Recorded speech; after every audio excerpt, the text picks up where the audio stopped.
Buenas tardes, recomenzamos nuestro estudio del curso de álgebra lineal. Estamos en el capítulo 2, espacios vectoriales. Entonces, lo primero que hay que recordar es que un espacio vectorial es un conjunto al cual hemos dotado de dos operaciones. La primera operación es lo que vamos a llamar suma, y convierte nuestro conjunto en un grupo abeliano, y la segunda operación es lo que vamos a llamar la multiplicación por escalar, que va a estar definida tomando un elemento en el cuerpo K, un elemento en el conjunto, y devolviendo un elemento en un conjunto, en el conjunto B, y que va a satisfacer estas propiedades que están acá, que si uno las mira, son una especie de distributividad con respecto a la suma. La segunda es la distributividad con respecto a la suma, pero en el cuerpo, esta es en el espacio vectorial. Cosa muy importante, ¿eh? Si bien uno lo anota S más y S más iguales, cuando está entre dos vectores es el más de los vectores, y cuando está entre dos escalares es el más del cuerpo, así que no es exactamente lo mismo. Esta especie de asociatividad, y por último, el hecho de que multiplicar por el escalar 1 deja a los vectores iguales. Y eso es para regular todas nuestras intuiciones geométricas. La clase pasada vimos varios ejemplos, pero hoy día quiero retomar un ejemplo que es especialmente importante, que es el caso de el conjunto de todas las funciones f, que yo puedo definir desde un conjunto a un cuerpo K, que típicamente son los reales. ¿Sí? En ese conjunto f yo puedo definir la suma, que va a tomar dos funciones y nos va a devolver otra función, de la siguiente manera. Voy a decir que la función f más g evaluada en x va a ser igual al valor de evaluar f en x y agregarle el valor de evaluar g en x. Noten que esta suma de acá está perfectamente definida porque estamos en un cuerpo, f de x, g de x son elementos del cuerpo. Sin embargo, esta suma de acá la estoy definiendo a través de esta operación y estoy diciendo qué significa. Y de la misma manera, vamos a decir que la multiplicación por escalar va a ser construida así. El vector o el elemento lambda veces f evaluado en x va a ser simplemente multiplicar lambda por el valor de f en x. De nuevo, aquí hay una multiplicación implícita, que es la multiplicación del cuerpo, mientras que acá estoy definiendo lo que significa eso. ¿Ok? Y esto es un espacio vectorial sobre el cuerpo K. Y para ello, la clase pasada vimos solo una de las muchas propiedades que es necesario probar. En particular vimos que la suma era asociativa. ¿Y qué significa esto? Queremos mostrar que si yo tengo tres funciones f, g y h, y yo digo f más g y luego más h, es lo mismo que hacer f más g más h. ¿Sí? La forma de verificar que esto es cierto es, bueno, las funciones yo las conozco a través de su evaluación, por lo tanto, si quiero saber cuánto vale f más g más h evaluado en x, que es lo que tengo escrito aquí, tengo que irme a la definición, y yo digo que evaluar en x la suma de dos funciones, que es esto que está acá más esto, bueno, es evaluar cada uno de los términos en x. Luego vuelvo a aplicar la definición de suma de funciones para descomponer esto acá, y en este punto me doy cuenta que tengo 1, 2, 3 elementos del cuerpo.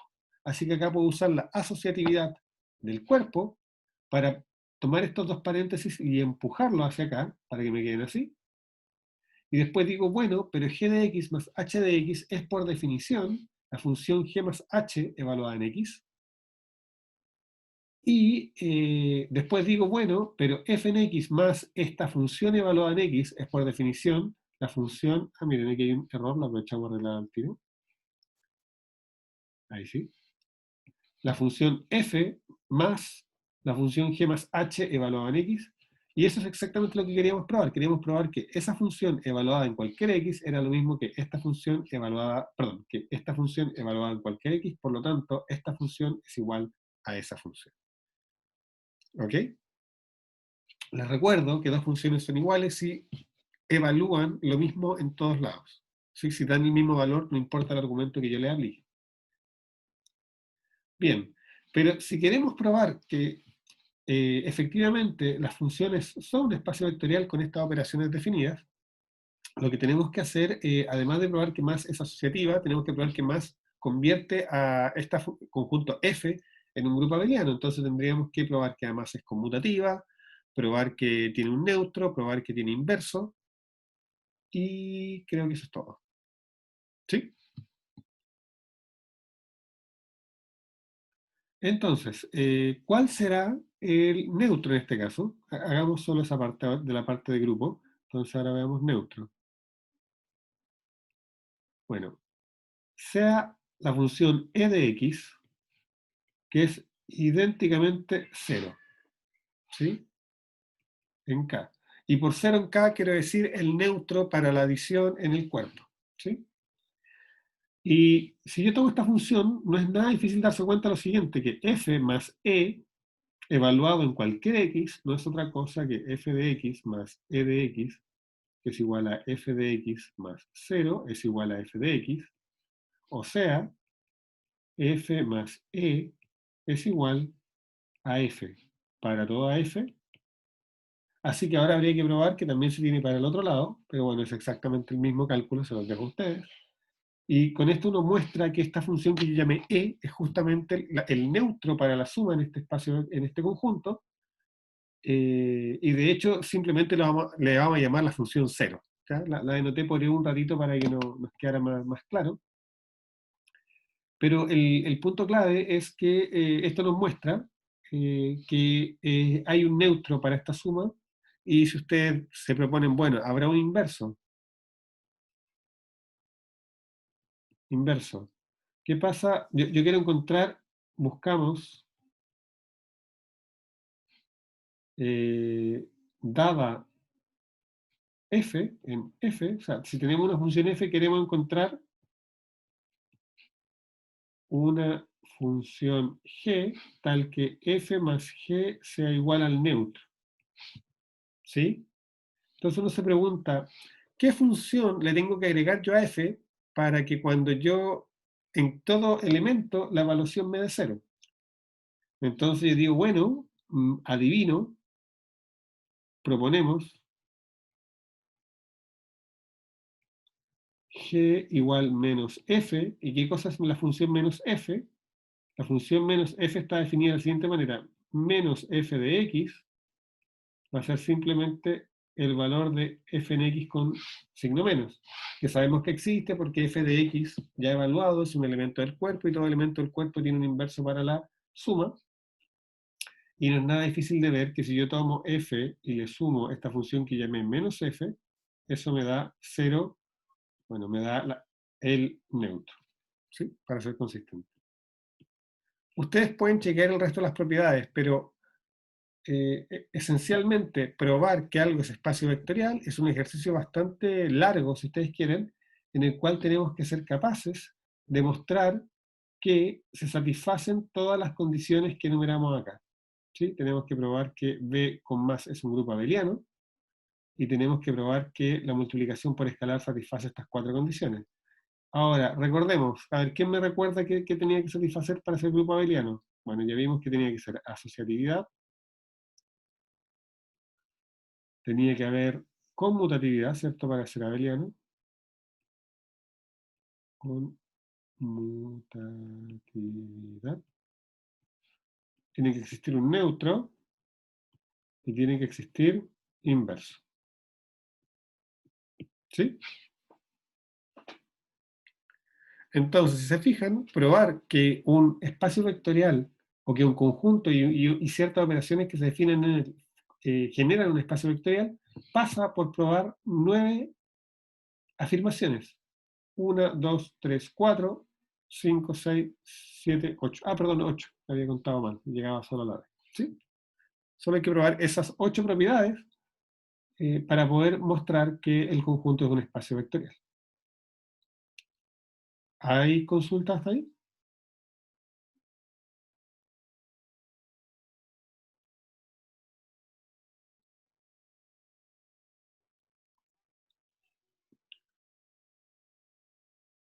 Bien. Vamos a comenzar ahora con la materia nueva de la clase. La materia que vamos a ver hoy día es, vamos a introducir un nuevo concepto, que es el concepto de subespacio vectorial.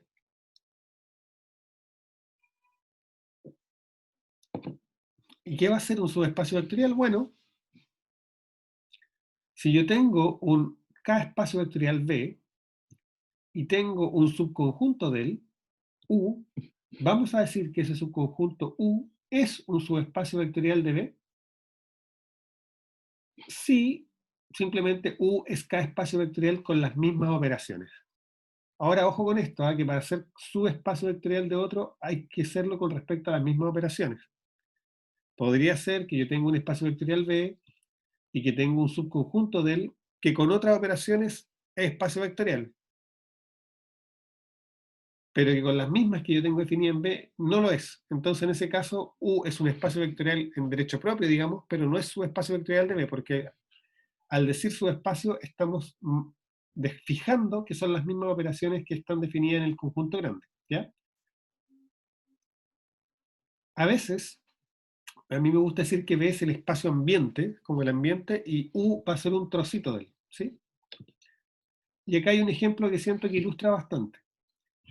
Nosotros ya vimos en la clase pasada que R3 y en realidad R a la n es un espacio vectorial con la suma y con la suma dada por la suma, digamos, de matrices, ¿cierto? Que hemos definido como suma de matrices, es decir, componente a componente, y con la multiplicación por escalar, que significa que dos veces el vector es dos veces cada componente, ¿sí? El vector que yo formo al colocar cada componente multiplicada por el escalar que yo me doy.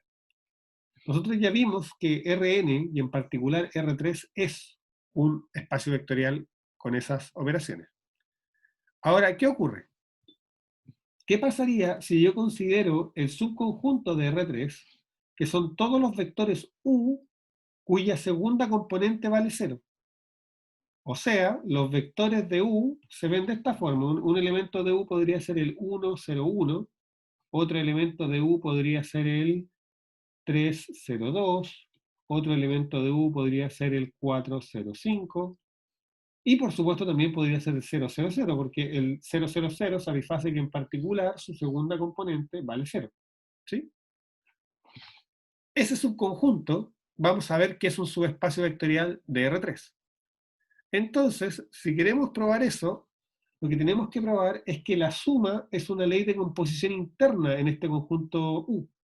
Y para ello, uno dice, bueno, tomemos dos elementos que estén en U, eso quiere decir que ambos tienen su segunda componente igual a 0, y sumemos. Si yo sumo estos dos elementos, bueno, la suma es componente a componente, y me doy cuenta que la segunda componente del resultado sigue siendo un 0. Por lo tanto, es efectivo que la suma es una ley de composición interna en U.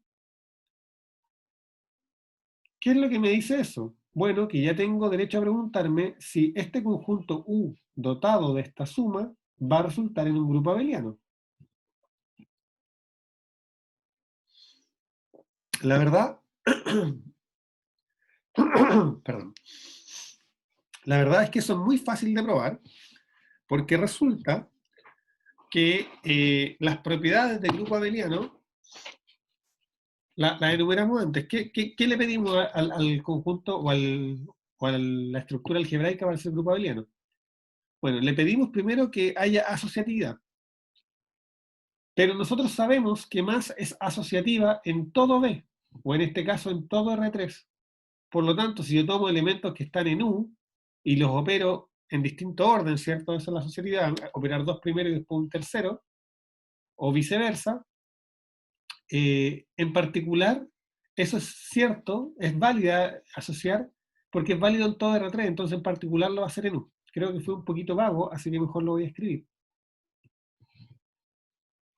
Vamos a usar, vamos a borrar esto que está acá. Y lo que les quería decir era lo siguiente. Si yo tomo el x 0i, le sumo x', 0 y prima, y después a eso le sumo el x tilde, 0 y tilde, eso es lo mismo que x0i más, vamos a escribir acá, más x', 0 y prima, más x tilde, 0 y tilde. ¿Por qué? Porque yo sé que esta propiedad de asociatividad es cierta en todo R3. Por lo tanto, en particular es cierta si yo me restringo solo a algunos elementos de él. Así que la asociatividad y lo mismo la conmutatividad uno la hereda directamente del espacio ambiente. Entonces la parte que es más compleja para probar que U es un grupo abeliano es probar que satisface la existencia de neutros y de inversos. Pero ¿qué es lo que ocurre? Que yo les dije, 0, 0, 0 en particular es un vector cuya segunda componente es nula. Y por lo tanto, 0, 0, 0 es un elemento de U. Así que U, más tiene neutro. Perdón. Ahora, sí, la siguiente pregunta sería ¿qué pasa con los inversos? ¿Habrán inversos en este conjunto? Bueno, resulta que cuando yo tomo el elemento x0y y yo le agrego el elemento menos x0 menos y, eso es igual a 0, 0, 0. ¿Qué me dice eso? Bueno, eso me dice algo que ustedes ya saben, que este elemento de aquí es el inverso de este elemento de acá, pero este elemento de acá también tiene su segunda componente igual a 0, por lo tanto también es un elemento de U. Conclusión, lo que estoy diciendo es que las únicas dos partes que había que chequear para saber que U con más era el grupo abeliano, que era la existencia de neutros y de inversos, se cumplen. Así que como heredamos asociatividad y conmutatividad desde R3, es claro que esto es un grupo abeliano. Ahora, ¿qué es lo que pasa con la multiplicación por escalar? Cuando yo multiplico por un escalar lambda, este tipo que está acá, por definición significa pegarle a cada componente por lambda. Pero como 0 por lambda es 0, el resultado es que cualquier elemento de U que yo lo multiplique por un escalar me produce otro elemento de U. Así que de nuevo, la multiplicación por escalar está bien definida, pero ahora si yo la quiero mirar así, como algo que toma un elemento en R, un elemento en U y devuelve un elemento en U. Y por último, lo que habría que hacer es verificar las condiciones que impusimos sobre la multiplicación por escalar, ver que también se cumplen en U, pero esas condiciones, si volvemos a ellas, va a pasar lo mismo que con la asociatividad y la conmutatividad, se van a tener directamente porque se tienen para cualquier vector en R3. Así que en particular se van a tener para los vectores que vienen. ¿Sí? ¿Quedó claro? ¿Alguna consulta?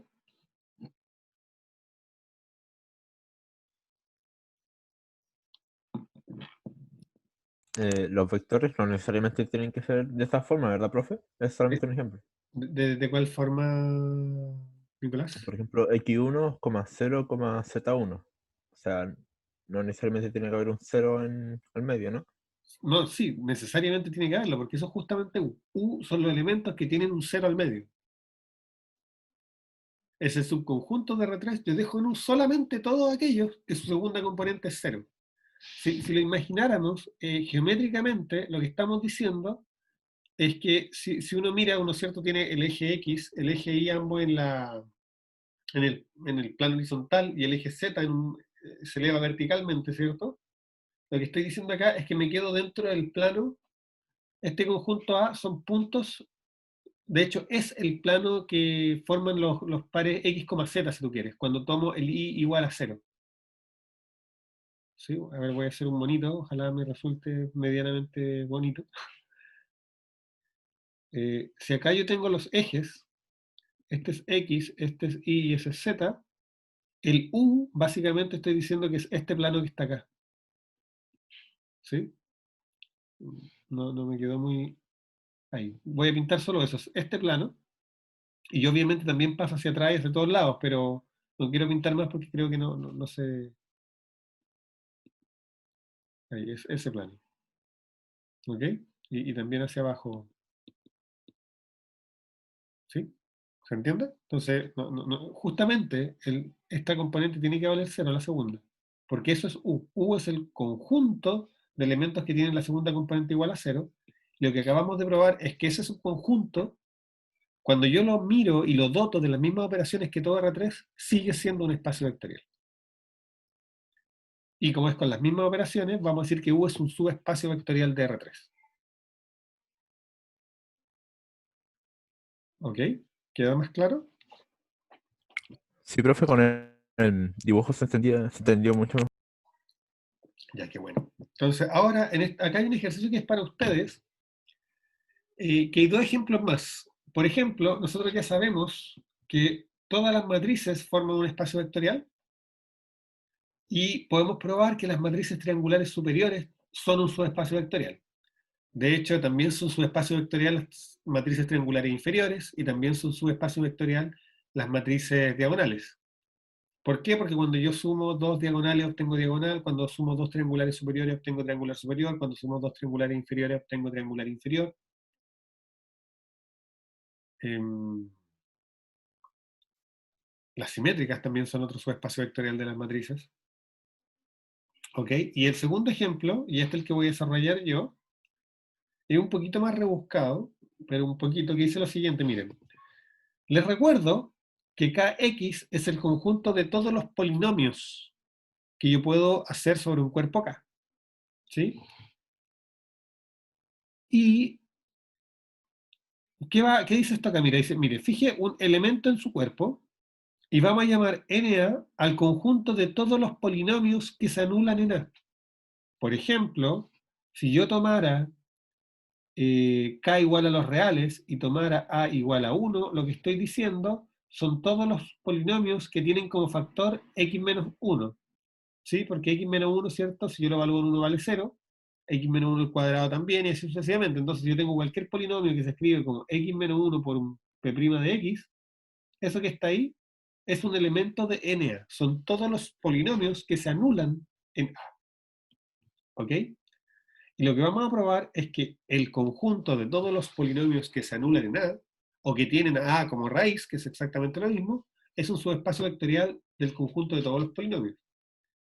Y para ello, lo que hay que probar, bueno, son esas 8 propiedades que vimos arriba, pero primero que todo necesitamos ver lo siguiente, necesitamos ver que la suma de polinomios está bien definida de NA cruz NA en NA, para que sea una ley de composición interna. No puede ser un grupo si no es ley de composición interna. Entonces uno dice, bueno, para que esto ocurra, la pregunta que nos hacemos es la siguiente. Si yo tomo un P y un Q en NA cruz NA, P más Q pertenece, lo voy a colocar acá con pregunta, pertenece a NA. ¿Será eso cierto, no? Entonces la pregunta es, P más Q evaluado en A, ¿cuánto vale?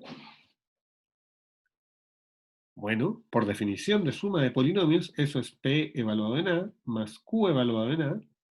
Y si P y Q pertenecen a NA, ¿cuánto vale P en A y Q en A? Sería cero, ¿no? Cero, exactamente. Cero más cero, y eso es un gran cero. ¿Sí? Así que lo primero es que la suma se puede definir dentro de este conjunto como una ley de composición interna. Y el siguiente paso es probar que con esa suma entonces forma un grupo abeliano. De nuevo, la parte crítica es probar la existencia de neutro e inverso, porque la asociatividad y la conmutatividad la tenemos gratis porque la suma sobre todos los polinomios es asociativa y conmutativa. Así que veamos la existencia de un neutro. Bueno, el polinomio P de x idénticamente 0 pertenece a NA.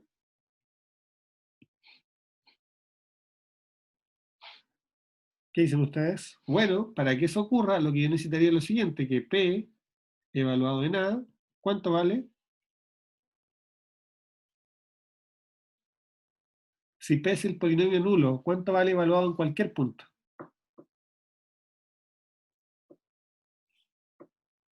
Cero. Cero, gracias, Nicolás. ¿Ah? Cero. Entonces, ¿qué me dice eso inmediatamente? Bueno, eso implica que P de X, que P nomás, coloquémosle que P, pertenece a NA. ¿Y qué pasa cuando yo le agrego, pongámosle a este P un P tilde, para que sepamos que P tilde siempre es el polinomio cero. Para no escribir, podríamos escribir directamente cero, pero cero evaluado en A se ve feo, ¿cierto?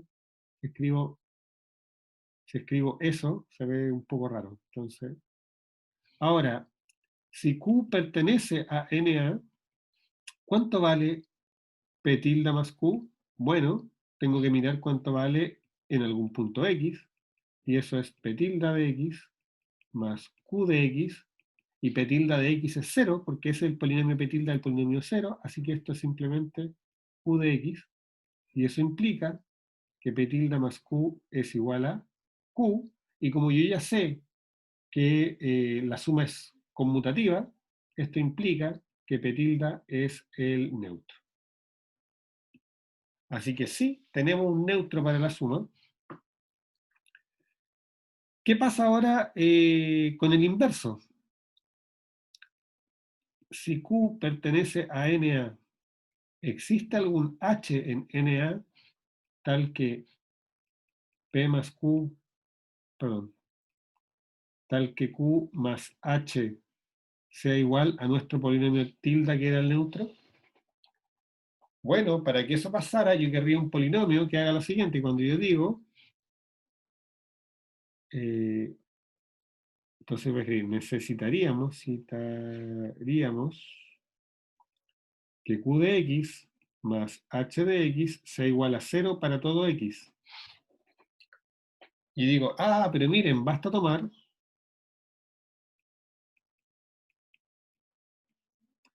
H de X igual a menos Q de X, ¿no? Y eso es lo mismo que decir que basta tomar H como el polinomio menos Q. Y tenemos un inverso. Y la gran pregunta es, si Q está en NA, ¿será cierto que menos Q también está en NA? Y la respuesta es simple, porque resulta que si y como Q de A valía 0, porque Q está en NA, eso significa, ¿cierto?, que menos Q de A también vale 0. Y eso implica que menos Q también vive en NA. ¿Ok? Entonces, como hemos probado que para esta suma el conjunto NA es cerrado, tiene neutro, tiene inversos y además asociativo y conmutativo, hemos probado entonces que NA con la suma es un grupo abeliano. Ahora, lo único que faltaría probar es que NA con la multiplicación por escalar de los polinomios, ¿cierto? Es también cerrado y satisface las propiedades que están indicadas en la definición de espacio vectorial. Les voy a dejar a ustedes ese ejercicio, no es para nada difícil, y en realidad la única parte importante, la única parte fundamental es tener claro por qué la multiplicación por escalar de un elemento en NA produce otro elemento en NA, y prefiero que lo reflexionen ustedes. Es muy sencillo, pero se los dejo como ejercicio.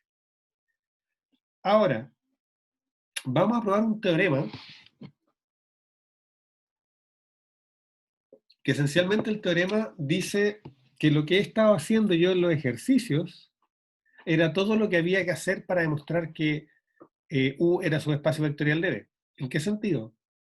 En que en realidad el argumento de que las propiedades que no he probado se heredan del espacio ambiente vale para cualquier espacio vectorial. No tiene que ver con que estábamos trabajando primero con los vectores y después con los polinomios. Entonces uno lo vamos a probar ahora y en realidad con eso vamos a haber probado todo lo que falta en todo el resto de los ejercicios. Y vamos a ver que en realidad todo lo que yo necesito para que U sea su espacio vectorial de B es que el cero vector, o sea, el neutro para la suma esté en U, que U sea cerrado para la suma vectorial, eso quiere decir que cuando yo sume dos elementos de U produzca otro en U, y que sea cerrado para la multiplicación por escalar, eso quiere decir que cuando tome un escalar y lo multiplique por un elemento en U, produzca otro elemento en U. Ahora, este teorema es un sí, solo sí. U es espacio vectorial, sí, solo sí, se satisfacen estas tres condiciones. Entonces, como es un sí, solo sí, en principio hay que probar una doble implicancia. Uno dice, bueno, supongamos que es espacio vectorial y probemos esto que está acá. Pero esa implicancia es trivial, porque justamente si U es su espacio vectorial de B, entonces tienen que ocurrir estas cosas que están acá. ¿Sí? Tiene que ocurrir para hacer subespacio vectorial tiene que haber neutro para la suma, y como el neutro para la suma es único en un grupo abeliano, ese neutro tiene que ser el mismo neutro que teníamos en B, o sea, el 0. Después, justamente dijimos que U era espacio vectorial y para ello tiene que ser cerrado para la suma y tiene que ser cerrado para la multiplicación por escalar. O sea, realmente que esto implica estas tres condiciones es directo, ¿sí? La parte interesante, y es como lo vamos a usar siempre, es hacia el otro lado. Vamos a probar que si yo soy capaz de probar solo estas tres cosas, en realidad equivale a probar todo lo demás. ¿Ok? Entonces, demostración, solamente vamos a hacer el caso de derecha a izquierda. Y lo que queremos probar es que U es un subespacio vectorial. Entonces, ahora fíjense que, ¿qué nos dieron? Estas tres condiciones lo que nos dicen, miren, perdón, estas dos condiciones lo que nos dicen es que las operaciones están bien definidas en U, y que yo tengo derecho a hablar de U, más, porque como la proposición 2 me dice que más es cerrada en U más es una estructura algebraica. Después, el punto 1 me dice que, entonces, gracias a 2, voy a escribirlo mejor. Gracias a 2, U con más es estructura algebraica. Gracias a 1, U más tiene neutro. Después, conmutatividad.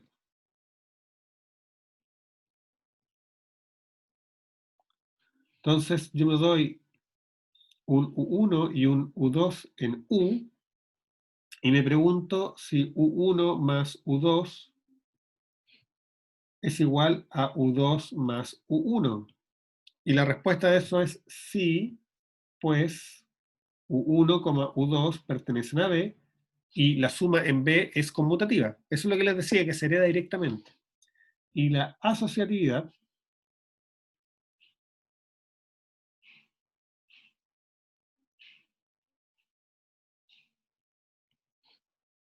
sean U1, U2 y U3 en U, uno se pregunta U1 más U2 más U3 igual a U1 más U2 más U3. Voy a corregir eso. Ojalá. Vamos a corregir de verdad. Iba a ser.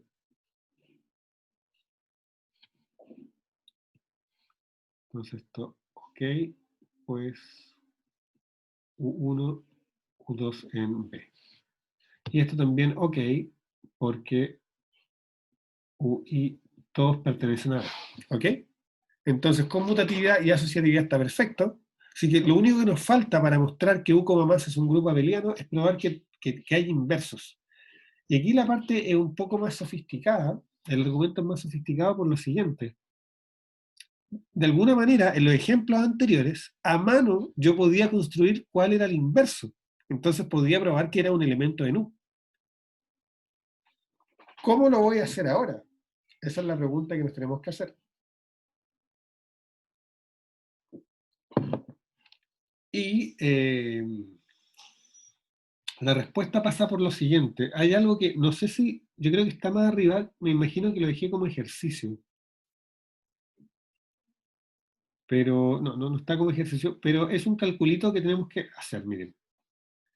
Notemos lo siguiente. Notemos que si yo tengo un U, lo voy a hacer con B primero. Si yo tengo un B en B, porque es para cualquier B en B, ¿qué pasa cuando a B yo le sumo menos 1 por B? cuando a b yo le sumo menos 1 por b, bueno, yo puedo decir que eso es lo mismo que 1 por b, porque esa era una de las condiciones para hacer espacio vectorial, ¿no? Que la multiplicación por el escalar 1 fuera lo mismo que el elemento más menos 1 por b. Y cuando yo hago eso, me digo, bueno, otra condición sobre la multiplicación por escalar es que yo puedo asociar. Entonces esto es 1 más menos 1 por b.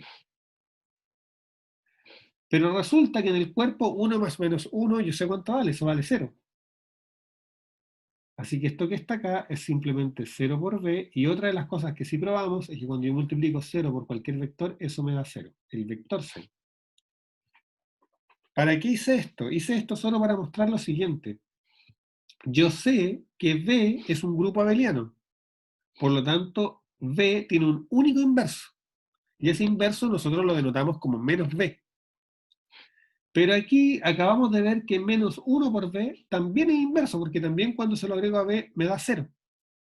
Por lo tanto, por unicidad de los inversos, lo que uno descubre es que menos b, el inverso para b de la suma, es exactamente igual al escalar menos 1 multiplicado por b. Y ustedes se pueden preguntar genuinamente, bueno, ¿y qué tiene que ver eso con lo que estamos haciendo acá? Y la respuesta es muchísimo. ¿Por qué? Porque si u ahora pertenece a u, esto implica que menos u se puede escribir como menos 1 por u. Y si volvemos a la hipótesis, 3 nos dice que para cualquier escalar que yo use en K, cuando yo lo multiplico por un elemento de U, produzco otro elemento de U.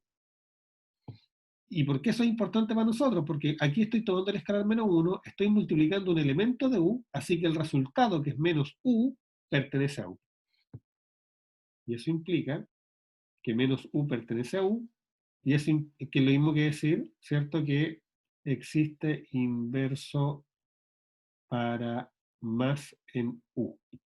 Y ahora que ya sé que U, más tiene inverso, neutro, asocia y conmuta, sé que U, más es un grupo abeliano. Entonces, ahora lo siguiente sería probar las propiedades para la multiplicación. Y volvamos a la definición, para que las vean conmigo. Si nosotros volvemos a la definición de la multiplicación, fíjense bien, ¿qué tipo de condiciones tenemos que probar? Tenemos que probar, en nuestro caso, que para cualquier elemento en K, si yo tomo dos elementos en U, se cumple esta propiedad. Ah, pero nosotros sabemos que se cumple para cualquier par en B, así que es obvio que se cumple si en vez de tomar dos tipos cualquiera en B, tomo dos tipos cualquiera en un espacio más chico. Después, para cualquier par A, B en K, y si tomo cualquier elemento en U, tiene que cumplirse esto. Ah, pero esto se cumple para cualquier elemento X en B, entonces en particular se cumple para cualquier elemento X en U. Tercer punto, exactamente el mismo argumento. Si esto se cumple para cualquier elemento X en B, entonces se cumple en cualquier elemento X en U, porque U es más chico que B, U está contenido en B. Y por último, lo mismo, 1 es el neutro para la multiplicación en K, por lo tanto, para cualquier elemento en B satisface esto, así que si lo satisface para cualquier elemento en B, entonces en particular lo tiene que satisfacer para cualquier elemento en U. Resumen, si yo quiero probar que U es un subespacio vectorial de B, realmente todo lo que necesito demostrar son estas tres condiciones que están acá. Que en U está el 0 y que U es cerrado para la suma y la multiplicación. ¿Ok? Bien, les dejo a ustedes el ejercicio de escribir de todas maneras las propiedades para la multiplicación por escalar. Pero si ustedes lo notan, el punto más clave de esta demostración está acá. En probar que si el inverso, si un elemento está en el espacio vectorial, entonces su inverso también lo va a estar.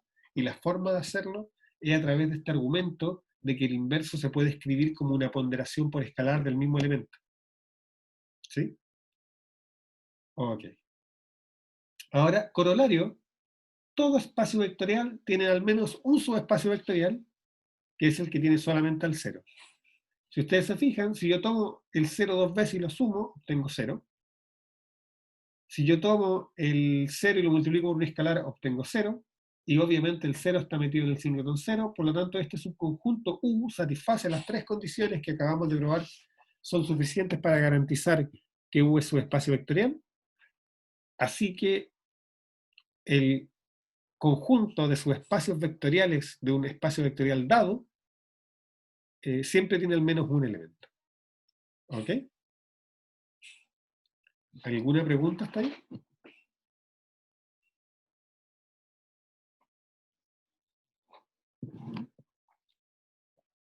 Ok. Entonces, bueno, acabo de escribir el argumento y es muy simple, así que en vez de hacer eso, prefiero que hagamos este pequeño ejercicio que dice lo siguiente. Dada una matriz cualquiera, a coeficientes reales, vamos a llamar núcleo de A al conjunto de todos los elementos X tales que A por X es igual a 0. Si ustedes miran con atención esto, podrían decir, ah, pero el núcleo no es otra cosa que el conjunto de soluciones del sistema homogéneo. Bueno, ese conjunto de soluciones del sistema homogéneo para una matriz es justamente un subespacio vectorial de Rn. Entonces, ahora que ya sabemos que para probar que algo es subespacio, todo lo que tenemos que hacer es probar las tres condiciones del teorema anterior, vamos a probar eso. Primera pregunta, ¿0 pertenece a NA? Bueno, obvio que sí, porque si yo hago A por 0, obviamente obtengo 0. ¿Sí? Muy simple. Segundo, ¿qué pasa si yo tengo dos soluciones o dos elementos del núcleo? ¿Qué pasa con la suma? ¿X más Y pertenece? Pregunta a N de A. Bueno, para saber responder esa pregunta, todo lo que hay que hacer es tomar A y multiplicarlo por X más Y. Por distributividad, sabemos nosotros que eso va a ser AX más AI, y por hipótesis, AX y AI valen 0, o sea, esto es 0. Así que sí, efectivamente, la suma es cerrada en el núcleo. Y por último, si yo tomo un escalar cualquiera en R y tomo un I cualquiera en el núcleo de A, ¿será cierto que lambda veces I pertenece al núcleo de A? Bueno, para eso todo lo que hay que preguntar es cuánto vale A por lambda veces I. Nosotros sabemos que este escalar lo puedo sacar, así que esto es lambda veces A por I, y eso es lambda veces 0, y eso es 0. Conclusión, se cumplen las tres condiciones que acabamos de probar que son equivalentes a ser espacio vectorial, por lo tanto, el núcleo de toda matriz es un subespacio vectorial.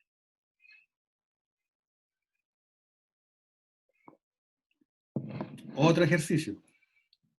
¿Qué pasa cuando yo me paro en R2? R2, uno lo conoce bien, R2 es simplemente el conjunto de todos los pares ordenados, ¿cierto? Y me dice, mira, en el conjunto de todos los pares ordenados, toma el elemento X, que está fijo en este caso, que vale 0, 1, o sea, estamos tomando ese que está ahí, ¿cierto? El vector 0, 1 es el vector que tiene componente 0 y 1 hacia arriba. Y dice que llamemos U a todos los elementos que se pueden escribir como lambda veces ese vector cuando lambda está en R. Multiplicar por lambda, nosotros vimos que lo que hacía, básicamente lo que hace es alargar, contraer, uno podría tener ahí uno chiquitito si multiplica por un lambda menor que 0, o invertir y tirarlo hacia el otro lado, pero no le cambia la dirección, básicamente lo alarga, lo acorta, o le cambia la dirección al vector. Bueno, eso lo vemos básicamente porque si x es igual a 0, 1, ¿cierto? Lambda veces x es igual a lambda por 0, lambda por 1, o sea, es un vector 0 lambda. Y los vectores 0 lambda son los que viven en este eje. ¿Ok?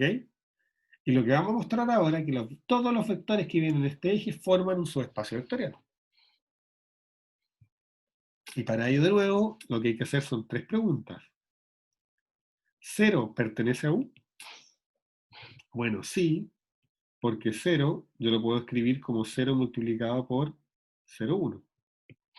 Así que es un elemento de U. ¿Por qué U son todos los elementos que yo los puedo escribir como un lambda multiplicando al vector 0, 1? Segundo, ¿qué pasa si yo tomo dos elementos en U? O sea, por ejemplo, 0x, 0y que están en U. ¿Qué pasa con 0x más 0y? Bueno, eso es 0 por x más y, perdón, 0, x más y, y eso es lo mismo que decir x más y multiplicando el vector 0, 1. Por lo tanto, la suma también es un vector de esta forma, así que también pertenece a U.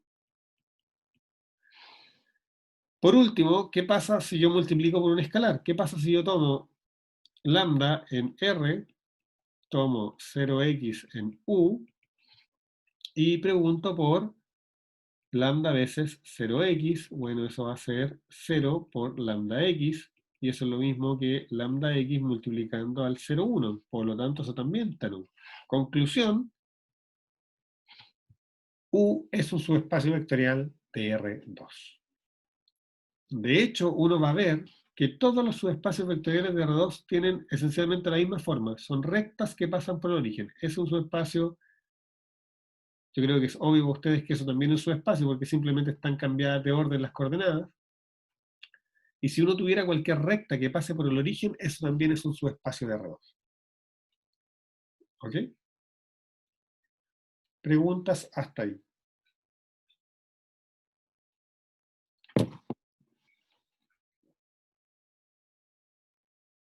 Profe, ¿Sí?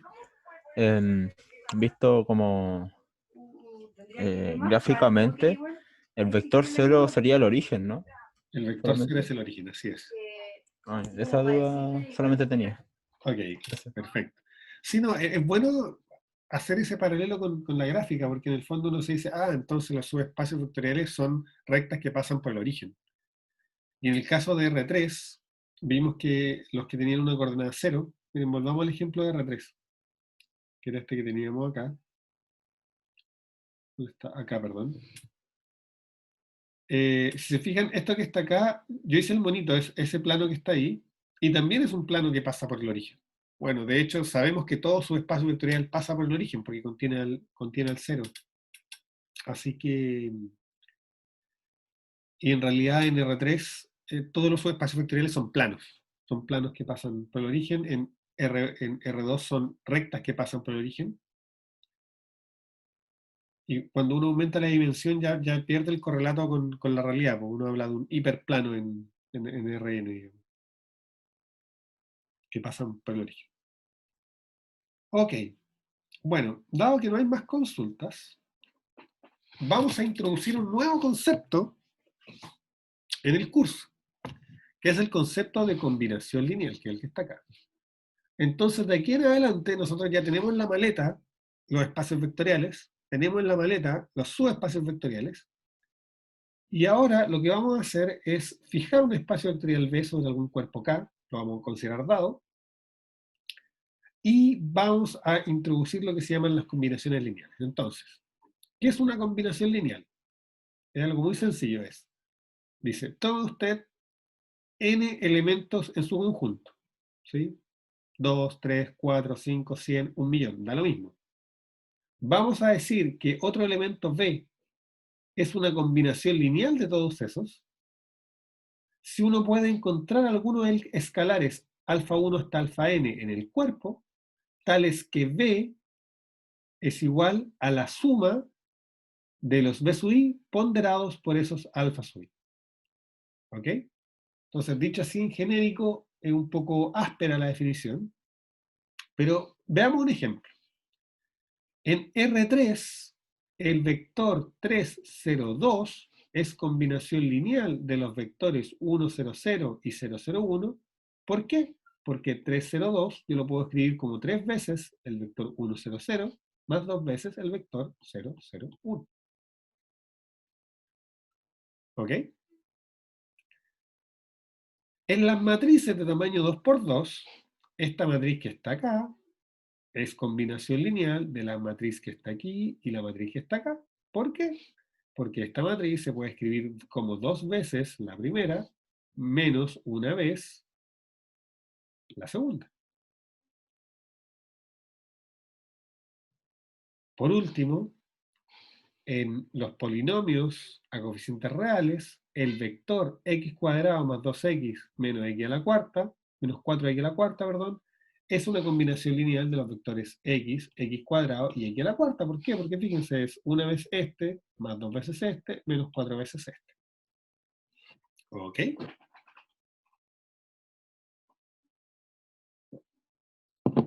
¿Se entiende el concepto?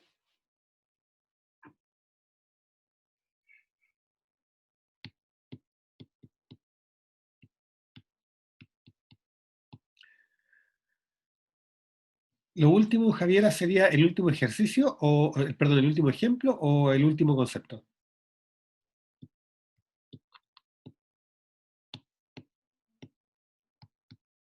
El último concepto, ya. Entonces, todo lo de combinación lineal. De nuevo. Vamos a decir que un vector B es combinación lineal de otros vectores que están en B, si este vector se puede escribir como una suma de los otros vectores, pero a esa suma le permito tener ciertos ponderadores, ¿sí? Por ejemplo, este vector que está acá no es igual a este vector más ese vector, ¿no? Porque cuando yo sumo este vector y este vector me queda 1, 0, 1. Pero si yo le permito al primero multiplicarse por 3 y al segundo multiplicarse por 1, entonces yo puedo reconstruir este vector como 3 veces este más 2 veces el que tengo acá. De la misma manera, cuando miro las matrices como espacio vectorial, este vector que está acá no es la suma de este vector más este vector, porque si yo sumo este vector con este vector, me queda una matriz que acá tiene un 1, ¿sí? Igual a esta, pero con un 1 acá. Y eso no es lo que yo tengo acá. Sin embargo, si agrego la libertad de poder multiplicar estos por algún escalar, resulta de que esta matriz de aquí es esta de acá, pero multiplicada por 2, más esta de acá multiplicada por menos 1. Y de la misma manera, cuando yo miro x, x cuadrado y x a la cuarta son polinomios, por lo tanto son vectores en el sentido genérico de que son elementos de un espacio vectorial, del espacio vectorial de los polinomios. Y cuando miro este otro polinomio, que es otro vector de ese espacio vectorial, yo lo puedo recuperar a partir de estos tres, sumando una vez el primero, dos veces el segundo y restando cuatro veces el tercero. Esa es la idea de combinación lineal.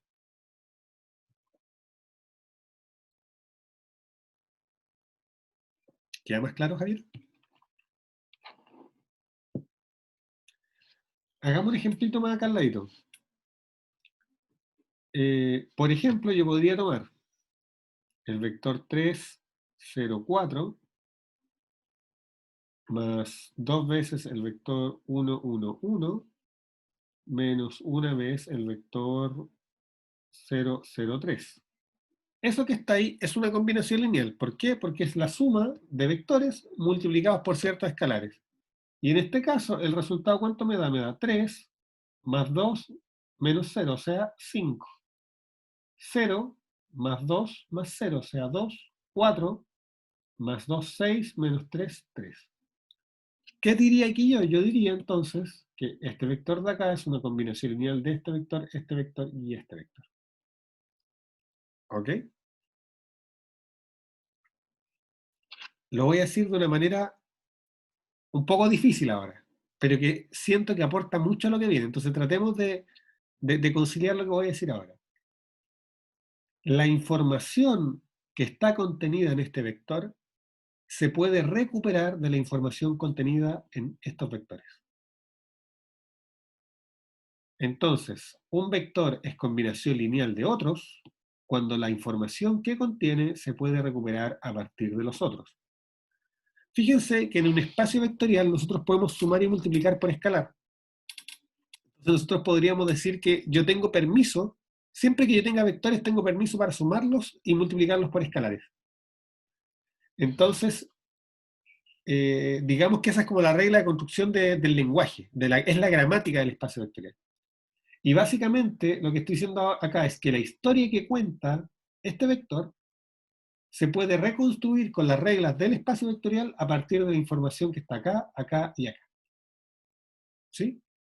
Si yo, por ejemplo, para bueno, no tengo más operaciones vectoriales, así que no digo nada más.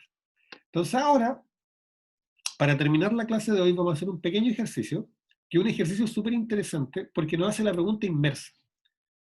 Suponga que usted tiene este vector. ¿Será cierto que este vector es combinación lineal de estos tres? Dicho de otra forma, ¿será cierto que este vector yo lo puedo reconstruir a partir de la información que hay en esos tres? Y la forma de responderlo, voy a checar un poquito para poder mirar los valores. Fíjense bien que lo que estamos preguntando es lo siguiente. Estamos preguntando si existe algún alfa tal que yo lo pueda multiplicar por 1, 1, 1, más un beta que yo lo pueda multiplicar por 1, 1, 0, más un gamma que yo lo pueda multiplicar por 1, 0, 0, de modo que eso me genere el vector 2 menos 1, 1. ¿Ya? Eso es lo que yo me pregunto. ¿Existe ese alfa, beta y gamma que satisface esa ecuación que está ahí?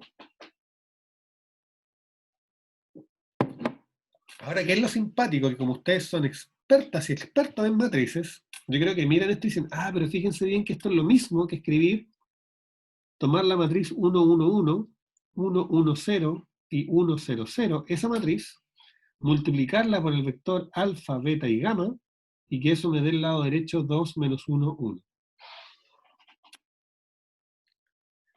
Y te dicen, pero eso no es otra cosa que un sistema lineal. Y los sistemas lineales yo los resuelvo escribiendo la matriz extendida y pivoteando.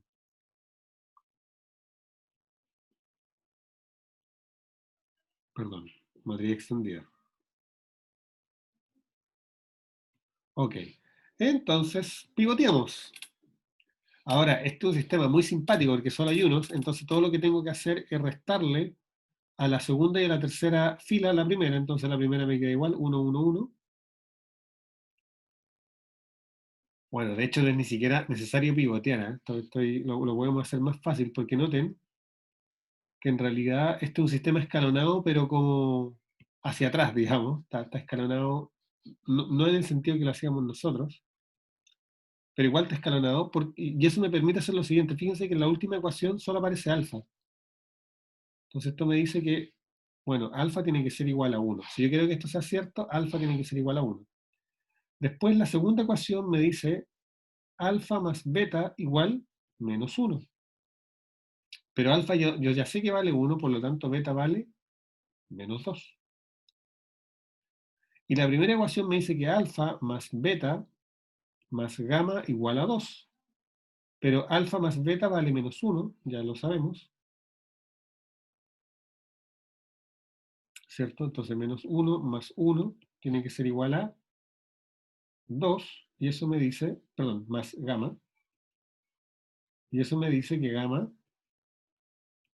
tiene que ser igual a 3. Y veamos si es cierto, pues según esta cuenta, debería pasar que el vector 2 menos 1, 1, yo lo puedo escribir como gamma, perdón, como alfa, que es una vez, o sea, 1, 1, 1, menos 2 veces 1, 1, 0, más 3 veces 1, 0, 0.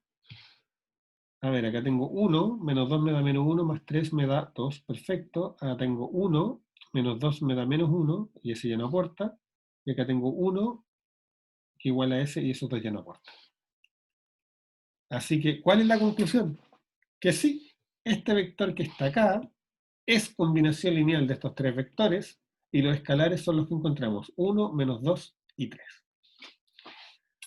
Y con eso terminamos la clase de hoy.